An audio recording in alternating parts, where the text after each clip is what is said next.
Dapat dari mana kalung liontin ini? Mencuri? Aku... Nggak mungkin supir sepertimu mampu beli kalung seperti ini.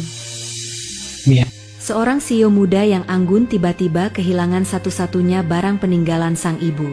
Kecurigaan pun mengarah pada satu orang, supir barunya yang miskin dan nyaris tak pernah bicara. Didorong prasangka, ia nekat membuka tas hitam milik sang supir, yakin akan menemukan barang curian. Namun yang ia lihat justru membuat napasnya tertahan dan air matanya runtuh. Di dalam tas itu bukan harta, bukan uang, melainkan rahasia puluhan tahun yang perlahan membuka kebenaran pahit. Sebuah kebenaran yang membuatnya sadar, ia hampir menghancurkan keluarganya sendiri. Intan Nuraini berdiri di sisi meja rapat panjang dengan postur tegak dan pandangan yang menusuk. Setelan jas abu-abu yang melekat di tubuhnya tampak presisi, seolah dirancang khusus untuk menggambarkan siapa dirinya. Rambut hitam disanggul rapi, wajahnya tenang tanpa senyum, namun aura kepemimpinannya membuat seluruh ruangan terdiam. Di hadapannya, para direktur dan manajer senior duduk kaku, menunggu setiap kata yang keluar dari mulutnya. Tidak satu pun berani menyela. Target kuartal ini harus tercapai. Tidak ada toleransi, ucap Intan singkat, datar, namun mengandung tekanan yang tak terbantahkan. Keputusan bernilai miliaran rupiah, ia tetapkan tanpa ragu. Semua orang paham, Intan bukan pemimpin pajangan. Ia menguasai setiap detail perusahaan yang ia kendalikan. Di usia muda, ia membawa bisnisnya melesat ke puncak, menyingkirkan para pemain lama. Media menjulukinya perempuan emas dunia korporat. Cantik, brilian, dan dingin. Namun tak seorang pun di ruangan itu mengetahui, di balik pencapaian tersebut, Intan menyimpan luka yang tak pernah benar-benar pulih. Rapat usai. Kursi-kursi bergeser, satu persatu orang keluar dengan napas lega. Intan tetap di tempatnya. Tangannya terangkat secara refleks, menyentuh kalung kecil di lehernya, sebuah liontin sederhana yang warnanya mulai memudar, namun tak pernah ia lepaskan. Kalung itu peninggalan ibunya. Setiap sentuhan membawa Intan kembali pada masa lalu yang suram. Ia kehilangan kedua orang tuanya saat masih sangat kecil. Kenangan tentang mereka hanya berupa potongan kabur, seperti mimpi yang nyaris hilang saat terbangun. Ia tumbuh tanpa pelukan hangat seorang ibu, tanpa bimbingan ayah. Sejak itu, Intan belajar satu pelajaran pahit, dunia tidak memberi apapun dengan cuma-cuma. Ia harus kuat, mandiri, dan tidak menggantungkan kepercayaan sepenuhnya pada siapapun. Kalung itu menjadi satu-satunya pengikat rasa bahwa ia pernah memiliki keluarga. Sebuah jangkar kecil agar hatinya tidak sepenuhnya membatu. Intan berdiri dan melangkah ke arah jendela kaca besar di ruang kerjanya. Dari ketinggian, kota tampak seperti miniatur. Mobil-mobil bergerak kecil dan teratur. Semuanya terlihat bisa ia kendalikan, kecuali perasaannya sendiri. Ketukan pintu memecah keheningan. "Masuk," katanya singkat. Sekretaris melaporkan bahwa sopir baru telah menunggu di bawah. Intan hanya mengangguk. Baginya, siapapun yang mengemudi tidak penting, selama bekerja dengan benar dan tidak banyak bicara. Beberapa menit kemudian, Intan tiba di area parkir khusus. Sebuah mobil hitam mewah menunggu. Di sampingnya berdiri seorang pria muda dengan penampilan sederhana. Kemeja polos, celana hitam yang tampak sering dipakai, dan sepatu yang sudah tidak baru. "Selamat pagi, Bu," ucapnya sopan sambil sedikit menunduk. Intan hanya melirik sekilas. "Nama?" tanyanya singkat. "Rizal, Bu, sopir baru." Nada suaranya tenang, tidak dibuat-buat, tidak menunjukkan kegugupan. Justru ketenangan itu membuat Intan mengernyit. Ia terbiasa melihat orang-orang gugup di hadapannya. Rizal berdiri tegap, tangan terlipat rapi di depan. "Pastikan kamu tepat waktu." "Saya tidak suka keterlambatan," ujar Intan dingin. "Siap, Bu." Intan masuk ke mobil tanpa menoleh lagi. Rizal membukakan pintu dan segera duduk di kursi kemudi. Mobil melaju meninggalkan gedung. Di dalam mobil, suasana sunyi. Intan menatap tablet, menelaah laporan. Rizal fokus pada jalan. Tidak ada obrolan, tidak ada basa-basi. Namun entah mengapa, Intan beberapa kali menangkap pantulan wajah Rizal di kaca spion. Wajah itu tampak polos, terlalu polos untuk dunia yang keras. Intan tidak menyukai kesan tersebut. Pengalamannya mengajarkan bahwa orang yang terlihat sederhana seringkali menyimpan sesuatu. Mobil berhenti di depan rumah mewah Intan. Rizal turun dan membukakan pintu. "Besok jam 6 pagi, kata Intan sambil melangkah masuk. "Baik, Bu." Di dalam rumah, tangan Intan kembali menggenggam kalungnya. Ia tidak tahu mengapa kehadiran sopir baru itu membuat dadanya terasa ganjil. Seolah ada sesuatu yang terusik, sesuatu yang belum mampu ia pahami. Sementara itu, Rizal kembali duduk di kursi kemudi. Ia menghela napas pelan dan menyentuh tas hitam yang selalu ia bawa. Di dalamnya tersimpan beberapa barang sederhana yang tak pernah ia tinggalkan. Salah satunya sebuah kalung kecil yang selalu ia jaga, tanpa benar-benar tahu mengapa benda itu begitu berarti baginya. Tak satu pun dari mereka menyadari, pertemuan hari itu bukanlah kebetulan. Itu adalah awal dari rangkaian takdir yang perlahan akan membuka luka lama, menguji prasangka, dan mengubah hidup mereka selamanya. Hari-hari Intan kembali dipenuhi jadwal padat. Pagi hingga malam dihabiskan untuk rapat, klien, dan laporan. Dalam rutinitas itu, Rizal selalu berada di kursi kemudi. Datang lebih awal, mobil bersih, rute dikuasai. Tidak pernah terlambat, tidak pernah banyak bicara. Justru itulah yang membuat Intan semakin terusik. Rizal terlalu rapi dalam sikap, terlalu tenang untuk seseorang dengan latar belakang sederhana. Dari kursi belakang, Intan sering memperhatikannya. Cara mengemudi yang halus, tidak tergesa. Jawaban yang selalu singkat, sopan, tanpa usaha mengambil hati. Intan terbiasa dikelilingi orang-orang yang ingin menyenangkan dirinya. Rizal tidak seperti mereka. Intan akhirnya memecah keheningan suatu pagi. Tanpa menoleh dari tablet di tangannya, ia bertanya, mengapa Rizal hampir tidak pernah berbicara. Rizal menjawab dengan suara tenang, bahwa tugasnya adalah mengantar dengan aman, bukan menghibur dengan cerita. Jawaban itu membuat Intan terdiam sesaat. Ada keyakinan di sana, bukan nada menantang, tapi juga sama sekali tidak takut. Intan tidak menyukai kesan itu. Ia terbiasa dengan orang yang berhati-hati saat berbicara kepadanya, bukan yang berdiri setara dalam ketenangan. Di kantor, bisik-bisik mulai terdengar. Seorang staf keamanan menyebut Rizal pernah tinggal di kawasan kumuh sebelum mendapat pekerjaan ini. Staf lain mengatakan Rizal masuk lewat rekomendasi pegawai lama yang sudah pensiun. Tidak ada catatan buruk, namun juga tidak ada riwayat yang jelas. Orang seperti itu biasanya pandai menyembunyikan niat, ujar seorang manajer saat makan siang. Intan tidak menanggapi secara langsung, tetapi kalimat itu tertanam di pikirannya. Sementara itu, kehidupan Rizal jauh dari kemewahan yang setiap hari ia lihat.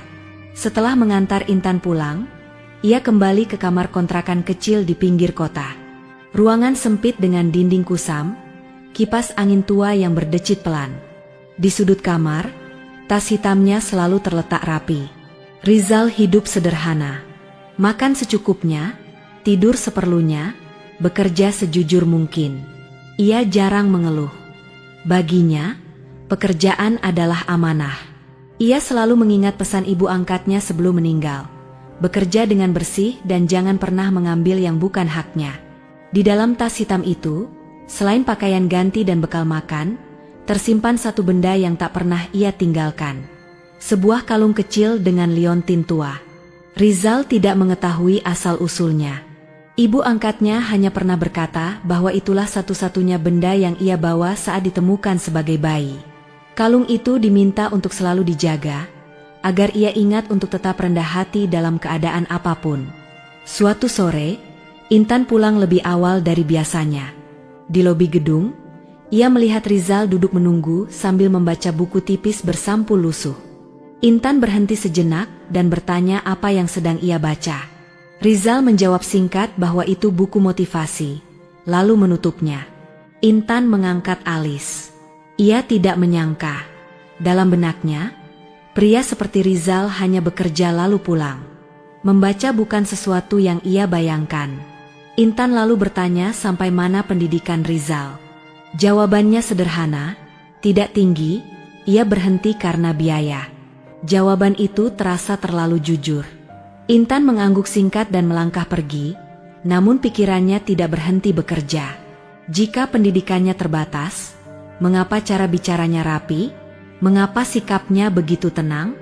Kecurigaan itu tumbuh perlahan, seperti api kecil yang dibiarkan menyala. Suatu hari, Intan tanpa sengaja meninggalkan tas kerjanya di mobil. Saat ia kembali, tas itu masih berada di tempat semula, tidak tersentuh. Seharusnya hal itu membuatnya tenang. Namun justru sebaliknya, Intan merasa sedang diuji. Dalam hatinya, ia bergumam bahwa orang pintar tidak selalu mencuri secara terang-terangan. Di kantor, sekretaris bercerita tentang kehilangan kecil di ruang arsip. Tidak jelas siapa pelakunya. Nama Rizal tidak pernah disebut, tetapi Intan mengaitkannya sendiri. Semua potongan kecil itu disatukan oleh prasangka yang terus menguat. Rizal merasakan perubahan sikap Intan. Suaranya semakin dingin, tatapannya semakin tajam. Namun Rizal tidak bertanya. Ia memilih diam. Ia percaya, selama ia bekerja dengan jujur, waktu akan menjadi saksi. Suatu malam, hujan turun deras. Intan duduk di kursi belakang dengan pikiran yang penuh. Tangannya menyentuh kalung di lehernya. Entah mengapa, rasa cemas muncul tanpa sebab jelas. Ia memandang ke depan, ke arah Rizal. Tiba-tiba ia bertanya apakah Rizal pernah mencuri. Rizal menginjak rem perlahan saat lampu merah menyala. Ia menatap Intan melalui kaca spion dan menjawab dengan tegas bahwa ia tidak pernah mencuri dan tidak akan melakukannya. Nada suaranya bukan pembelaan, melainkan keyakinan. Lampu hijau menyala, mobil kembali melaju. Intan terdiam. Namun di dalam dirinya, benih prasangka sudah terlanjur tumbuh. Ia tidak tahu bahwa benih itu akan segera berubah menjadi badai yang mengguncang hidupnya dan hidup Rizal. Pagi itu dimulai seperti hari-hari sebelumnya. Intan bangun lebih awal dan bersiap menghadapi jadwal padat. Ia berdiri di depan cermin, merapikan jas kerjanya. Tangannya bergerak refleks menyentuh leher. Kosong. Intan mengerutkan dahi. Tangannya menyibak rambut, meraba kulit leher sekali lagi. Tidak ada liontin, tidak ada rantai dingin yang biasa menempel di sana. Jantungnya berdegup kencang. Ia menunduk, mencari di lantai, di meja rias, di atas tempat tidur. Tidak ada. Napasnya mulai tidak teratur. Kalung itu tidak pernah ia lepas. Tidak pernah. Tidak mungkin, gumamnya. Intan membuka laci dan membongkar isinya. Kotak perhiasan kosong. Tangannya gemetar. Ingatannya melompat ke masa lalu, wajah ibunya yang samar, suara lembut yang sudah lama hilang. Kalung itu bukan sekadar benda. Itu satu-satunya penghubung dengan keluarga yang telah ia kehilangan. Panik berubah menjadi amarah. Ia keluar kamar dengan langkah cepat, memanggil seluruh staf rumah. Semua sudut diperiksa. Kamar mandi, ruang makan, sofa, karpet, bahkan tempat sampah. Tidak ada hasil. Dadanya terasa sesak. Mobil sudah menunggu di depan. Rizal berdiri tegap seperti biasa. Berangkat sekarang, kata Intan dengan nada tajam. Di dalam mobil, Intan tidak membuka tablet. Ia menatap lurus ke depan, pikirannya kacau. Ia berusaha mengingat kapan terakhir kali menyentuh kalung itu. Semalam atau pagi tadi. Kepalanya terasa penuh, seolah sesuatu yang besar akan segera terjadi. Sesampainya di kantor, Intan langsung mengambil alih keadaan. Ia memerintahkan pencarian menyeluruh. Ruang kerjanya diperiksa, ruang rapat, pantry, hingga lorong-lorong kecil yang jarang dilewati. Staf bergerak cepat, membuka lemari, menggeser perabot, namun perlahan wajah-wajah mereka menunjukkan kecemasan. Tidak ada satupun yang menemukan apa yang dicari. Intan lalu memberi perintah lain dengan nada dingin, rekaman kamera harus diperiksa. Beberapa menit kemudian, laporan datang. Tidak ada aktivitas mencurigakan, tidak ada tamu asing, tidak terlihat pergerizan aneh. Intan mengepalkan tangan. Amarahnya naik. Baginya, benda itu tidak mungkin menghilang dengan sendirinya. Di tengah kekacauan itu, pikirannya perlahan mengarah pada satu sosok. Rizal. Ia teringat tas hitam yang selalu dibawanya kemanapun. Terlalu dijaga, terlalu rapi. Ia teringat sikap tenang yang menurutnya terasa dibuat-buat. Ia teringat semua bisikan yang pernah ia dengar sejak awal. Prasangka yang selama ini ia tahan kini menemukan celah untuk tumbuh. Intan memanggil kepala keamanan dan melontarkan pertanyaan demi pertanyaan. Siapa yang terakhir bersamanya? Siapa saja yang punya akses? Semua jawaban terdengar normatif. Tidak ada yang menuduh Rizal secara langsung, tetapi juga tidak ada yang membelanya. Siang hari, Intan meminta Rizal menunggu di area parkir bawah. Ia turun dengan langkah cepat, wajahnya keras. Tanpa basa-basi, Intan bertanya kemana saja Rizal pergi sejak pagi. Rizal menjawab bahwa ia langsung ke kantor seperti biasa. Intan menatapnya tajam, menanyakan apakah ia yakin. Rizal mengangguk dengan nada yang sama, tenang dan tegas. Nada itu kembali muncul, dan Intan merasa seolah ditantang. Ia lalu menanyakan tas hitam yang selalu dibawa Rizal. Jawaban Rizal singkat, bahwa itu barang pribadinya. Kata-kata itu menjadi percikan api. Intan berbalik tanpa mengatakan apapun. Dadanya terasa panas, napasnya berat. Trauma lama bangkit, rasa kehilangan kembali menghantam. Menjelang sore, pencarian dihentikan tanpa hasil. Intan duduk sendirian di ruang kerjanya. Tangannya bergetar saat menyentuh leher yang kini terasa asing. Matanya panas, namun ia menahan air mata. Ia menolak terlihat lemah. Di luar ruangan, Rizal duduk di kursi tunggu. Ia mendengar bisik-bisik, merasakan tatapan yang tidak ramah. Ia tahu ada sesuatu yang sedang terjadi, tetapi tidak tahu apa. Ia memilih diam. Baginya, kejujuran tidak perlu dibela dengan suara keras. Saat pulang, Intan kembali masuk ke mobil. Suasana di dalam terasa berat. Hujan mulai turun, membasahi kaca jendela. Intan menatap pantulan wajah Rizal di kaca spion. Dengan suara pelan namun penuh tekanan, ia berkata bahwa jika Rizal mengambil sesuatu yang bukan miliknya, sebaiknya dikembalikan sekarang. Rizal mengerutkan dahi dan menjawab bahwa ia tidak mengambil apapun. Intan lalu bertanya apakah Rizal tahu apa yang hilang. Rizal terdiam sesaat, kemudian menggeleng dan berkata ia tidak tahu dan tidak melakukannya. Jawaban itu sama sekali tidak menenangkan Intan. Justru sebaliknya, sisa kepercayaan yang tipis runtuh sepenuhnya. Dalam benaknya hanya ada satu kesimpulan. Kalung itu tidak mungkin hilang begitu saja. Malam itu, Intan pulang dengan hati penuh amarah dan kecurigaan. Ia tidak menyadari bahwa langkah berikutnya yang akan ia ambil akan membuka rahasia besar yang tersembunyi puluhan tahun. Semuanya akan bermula dari satu tas hitam sederhana yang sejak awal ia curigai. Intan tidak bisa tidur sepanjang malam. Pikirannya terus berputar pada satu hal, kalung ibunya. Amarah bercampur kecewa membuat dadanya sesak. Ia mondar-mandir di ruang tamu, lalu berhenti. Keputusan itu muncul tiba-tiba, namun terasa sangat yakin. Ia harus memastikan sendiri. Keesokan paginya, Intan datang lebih awal ke kantor. Gedung masih sepi. Lampu di area parkir bawah menyala redup. Mobil sudah terparkir rapi. Rizal belum datang. Intan berdiri beberapa detik, menatap sekeliling, memastikan tidak ada siapapun. Ia melangkah mendekati kursi belakang mobil, lalu ke kursi depan. Di bawah jok kemudi, ia melihat tas hitam itu. Tas yang selalu dibawa Rizal. Tas yang sejak awal mengusik pikirannya. Intan menarik napas panjang. Tangannya sempat ragu. Ia tahu apa yang akan ia lakukan salah.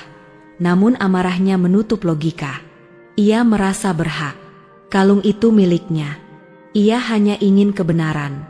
Dengan gerizang cepat, Intan menarik tas itu ke pangkuannya. Rit letingnya tertutup rapat. Suara tarikan resleting terdengar terlalu keras di telinganya. Ia berhenti sejenak. Jantungnya berdetak cepat, telapak tangannya dingin. Namun ia tetap membuka tas itu. Di dalamnya tidak ada uang banyak, tidak ada barang mewah. Hanya pakaian ganti yang dilipat rapi, botol minum, dan bekal makanan sederhana. Intan mengernyit. Ini bukan tas seseorang yang hidup berlebihan. Ia mengaduk lebih dalam. Jarinya menyentuh benda kecil yang dingin. Intan menariknya perlahan. Sebuah kalung. Intan membeku.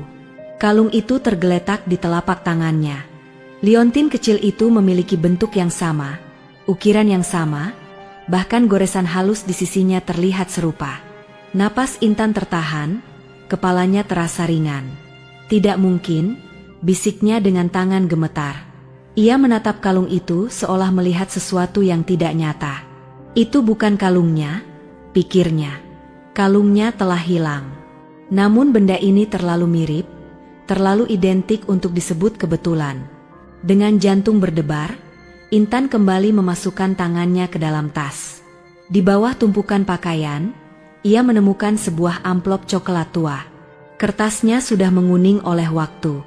Dengan tangan yang masih gemetar, Intan membuka amplop itu perlahan, tanpa tahu bahwa isi di dalamnya akan mengubah segalanya. Di dalam amplop itu tersimpan beberapa lembar dokumen lama. Surat-surat rumah sakit dengan tanggal puluhan tahun silam. Nama dokter dan bidan tertulis dengan tinta yang mulai memudar, sebagian berupa tulisan tangan yang nyaris sulit dibaca. Intan membacanya perlahan. Setiap baris membuat napasnya semakin berat. Dokumen itu menjelaskan tentang kelahiran bayi kembar.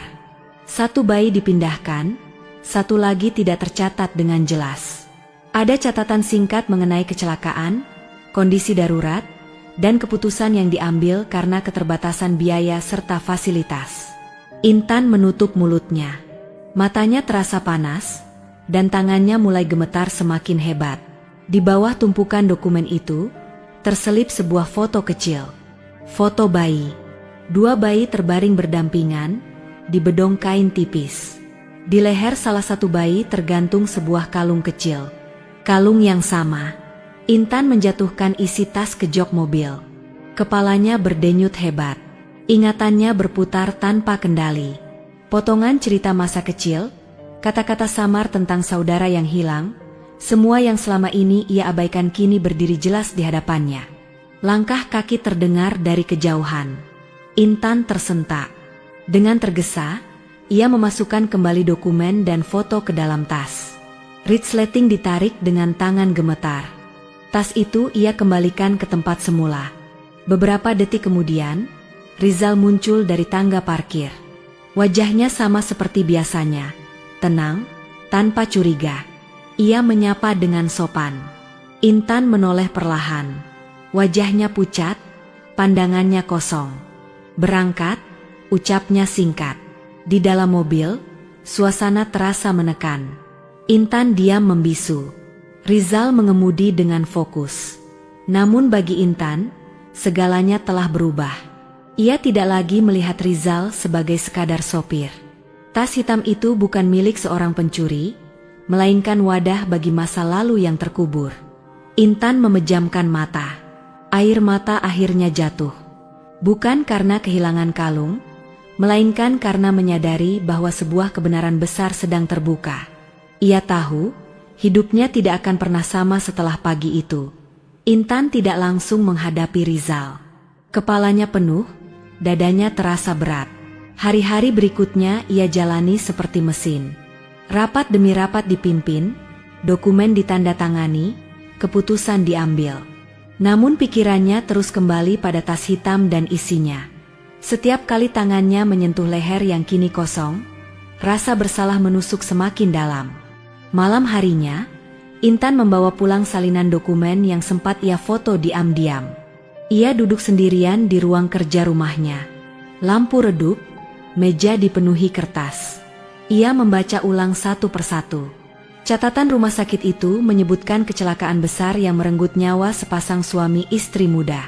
Sang ibu sempat melahirkan bayi kembar dalam kondisi darurat.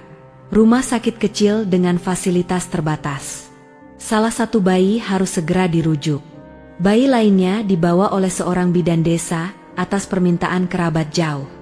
Nama Intan tercatat sebagai bayi yang dirawat dan kemudian diadopsi oleh keluarga mampu. Sementara bayi satunya tidak tercatat jelas. Hanya ada satu catatan singkat. Dibawa keluar kota, identitas tidak lengkap. Intan menutup mata. Dadanya sesak. Ia teringat cerita masa kecil tentang kecelakaan dan saudara yang katanya tidak pernah ditemukan. Selama ini ia menganggapnya sekadar kisah yang tak pernah utuh. Kini, semuanya terasa nyata dan menyesakan. Keesokan harinya, Intan memanggil Rizal ke ruang kerjanya. Tangannya bergetar saat pintu tertutup. Ia mempersilakan Rizal duduk. Rizal menurut, wajahnya tampak cemas namun tetap tenang. Intan bertanya dengan suara pelan, apakah Rizal tahu asal-usul kalung yang ia miliki. Rizal menggeleng. Ibu angkatnya mengatakan kalung itu sudah ia bawa sejak bayi dan berpesan agar tidak pernah menjualnya. Intan menelan ludah, lalu bertanya siapa yang membesarkannya. Rizal menarik napas panjang. Ia bercerita tentang hidup di desa kecil, tentang ibu angkat yang bekerja serabutan, tentang rumah bambu berlantaikan tanah, tentang sekolah yang sering ia tinggalkan demi membantu mencari nafkah. Ia menceritakan doa-doa sederhana sebelum tidur. Ia mengaku tidak pernah mengenal orang tua kandungnya, namun ibu angkatnya selalu berkata bahwa Tuhan tidak pernah salah menempatkan seseorang. Setiap kata itu menghantam Intan tanpa ampun. Rizal melanjutkan ceritanya tentang masa remaja yang keras, tentang bekerja apa saja, tidur di musala, dan rasa lapar yang sering datang. Namun ia tidak pernah menyimpan kebencian. Ia hanya ingin hidup jujur. Ia percaya, jika memang ada keluarga di luar sana, suatu hari Tuhan akan mempertemukan. Jika tidak, maka itulah yang terbaik. Intan menunduk. Air matanya jatuh tanpa bisa ditahan. Selama ini ia hidup dalam kemewahan, namun penuh kemarahan. Rizal hidup dalam kekurangan, tetapi dipenuhi penerimaan. Intan lalu mengeluarkan kalungnya sendiri dari laci meja. Rizal terdiam saat melihatnya. Ia berbisik bahwa kalung itu sama. Intan kemudian menunjukkan salinan dokumen dan foto bayi. Rizal membacanya perlahan. Wajahnya berubah, matanya berkaca-kaca. Kata-katanya terhenti. Intan mengangguk pelan, menyampaikan kemungkinan yang tak terucap. Mereka mungkin saudara kandung. Ruangan itu hening. Tidak ada teriakan, tidak ada pelukan. Hanya dua orang dewasa yang akhirnya berhadapan dengan masa lalu yang terbuka. Rasa bersalah menghantam Intan tanpa sisa. Ia teringat semua prasangka, semua kecurigaan, semua penilaian yang hampir menghancurkan ikatan yang belum sempat terjalin. Intan meminta maaf dengan suara pecah, mengakui bahwa ia telah menilai Rizal dari penampilan dan latar belakang. Rizal menggeleng pelan. Ia mengatakan bahwa ia tidak marah. Mungkin inilah jalannya. Kata-kata itu membuat Intan menangis lebih keras. Untuk pertama kalinya, ia merasakan rindu yang memiliki bentuk, rindu pada seseorang yang seharusnya tumbuh bersamanya, namun terpisah oleh keadaan. Puluhan tahun telah berlalu, dua kehidupan tumbuh di jalan yang saling berlawanan. Rahasia yang lama terkubur kini tak lagi bisa disembunyikan. Takdir mempertemukan mereka kembali bukan melalui pelukan hangat, melainkan lewat luka, air mata, dan kejujuran yang menyakitkan. Intan tahu, ini bukan akhir. Ini justru awal dari perjalanan yang jauh lebih berat, sekaligus lebih bermakna. Pagi itu, ruang kerja Intan terasa asing. Tidak ada rapat, tidak ada deru keyboard, hanya keheningan yang menekan dada. Intan duduk di kursinya, menatap jendela tanpa benar-benar melihat apapun. Di hadapannya, Rizal berdiri dengan sikap tenang, tangan terlipat rapi. Bukan sebagai sopir, bukan sebagai bawahan, melainkan sebagai kebenaran yang tak lagi bisa dihindari. Intan menarik napas panjang. Dadanya terasa sesak, seolah menanggung beban puluhan tahun dalam satu tarikan napas. Aku ingin bicara sebagai manusia, bukan sebagai atasan, ucapnya pelan. Rizal mengangguk. Kalimat sederhana itu justru membuat Intan menunduk. Ego yang selama ini ia jaga runtuh perlahan. Ia bangkit dari kursinya dan melangkah mendekat. Kini jarak mereka hanya beberapa langkah. "Aku salah," kata Intan akhirnya, suaranya bergetar. "Aku menuduhmu tanpa bukti. Aku membuka tasmu tanpa izin. Aku merendahkanmu dalam pikiranku sendiri." Air mata jatuh tanpa bisa ia bendung. Tak ada lagi citra CEO yang dingin dan tak tersentuh. Yang tersisa hanyalah seorang perempuan yang terluka dan penuh penyesalan. "Aku minta maaf," lanjutnya lirih, "sebagai atasan dan sebagai saudaramu." Kata itu menggantung di udara. Rizal terdiam lama. Matanya berkaca-kaca, tangannya mengepal lalu perlahan mengendur. Ia menghela napas, seolah melepaskan beban besar yang selama ini ia pikul. "Saya tidak pernah menyimpan dendam," ucapnya tenang. "Sejak kecil, saya belajar menerima hidup apa adanya. Kalau hari ini kita dipertemukan seperti ini, berarti memang sudah waktunya." Jawaban itu membuat Intan menangis lebih keras. Ia menutup wajah dengan kedua tangan, bahunya bergetar. "Aku hidup dengan semua yang kupunya," katanya terbata. "Tapi aku selalu marah pada dunia. Aku merasa Allah tidak adil." Rizal melangkah satu langkah mendekat. Ia tidak menyentuh, hanya cukup dekat untuk didengar. "Saya justru merasa Allah sangat adil," katanya lembut. "Saya tidak diberi banyak, tapi saya diberi hati yang cukup untuk bersyukur." Kata-kata itu menusuk lebih dalam daripada tuduhan apapun. Intan tersadar, selama ini ia salah memahami ujian hidup. Kekayaan tidak memberinya ketenangan. Jabatan tidak menyembuhkan lukanya. Ia mengusap air matanya. "Kenapa kamu tidak pernah marah? Kenapa kamu bisa setenang ini?"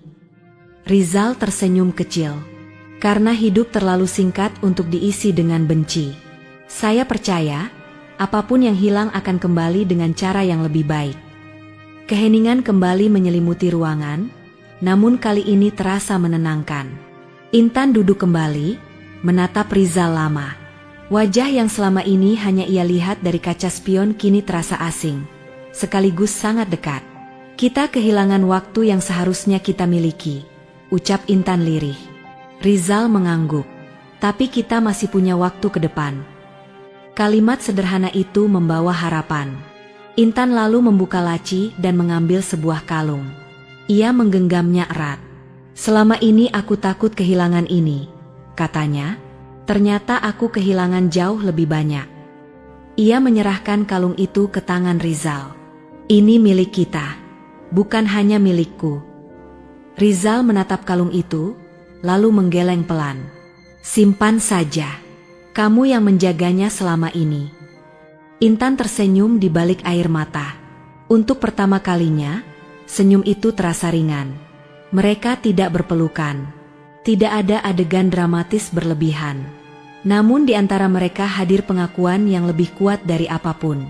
Takdir Allah bekerja dengan cara yang tak terduga. Dua anak yang terpisah puluhan tahun dipertemukan bukan di rumah sakit, bukan di rumah sederhana, melainkan di ruang kerja seorang CEO, dengan luka, prasangka, dan air mata sebagai perantara. Hari itu Intan menyadari satu hal penting. Tidak semua jawaban datang dengan cara yang ia inginkan, tetapi semuanya datang dengan cara yang ia butuhkan. Untuk pertama kalinya sejak lama, hatinya terasa lebih lapang. Beberapa hari setelah kebenaran terungkap, suasana kantor Intan berubah. Bukan karena kebijakan baru atau proyek besar, melainkan karena perubahan dalam diri Intan sendiri. Wajahnya tetap tegas, namun nada bicaranya lebih tenang. Ia mulai mendengarkan. Ia mulai melihat manusia, bukan sekadar hasil kerja. Rizal tak lagi duduk di kursi tunggu sebagai sopir yang dipanggil kapan saja. Intan memintanya masuk ke ruang kerja, bukan sebagai bawahan, melainkan sebagai keluarga. "Aku ingin kamu berhenti mengemudi untukku," kata Intan suatu pagi. Rizal terdiam. "Kalau saya salah, saya minta maaf, Bu." Intan menggeleng pelan. "Bukan itu. Aku ingin kamu punya pilihan. Hidupmu bukan hanya untuk mengantar orang lain." Rizal tidak segera menjawab. Selama ini hidupnya berjalan dalam mode bertahan, bukan memilih. Setiap hari ia melangkah mengikuti arus, tanpa pernah benar-benar memikirkan kemana arah hidupnya sendiri.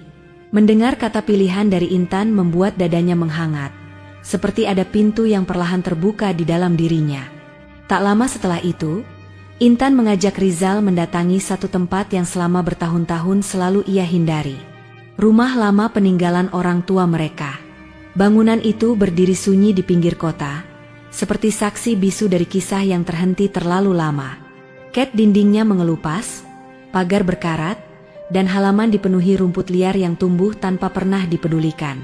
Saat melangkah masuk, Intan merasakan sesuatu yang tak ia duga. Bukan kesedihan yang menyesakan, melainkan kelegaan yang pelan-pelan mengalir.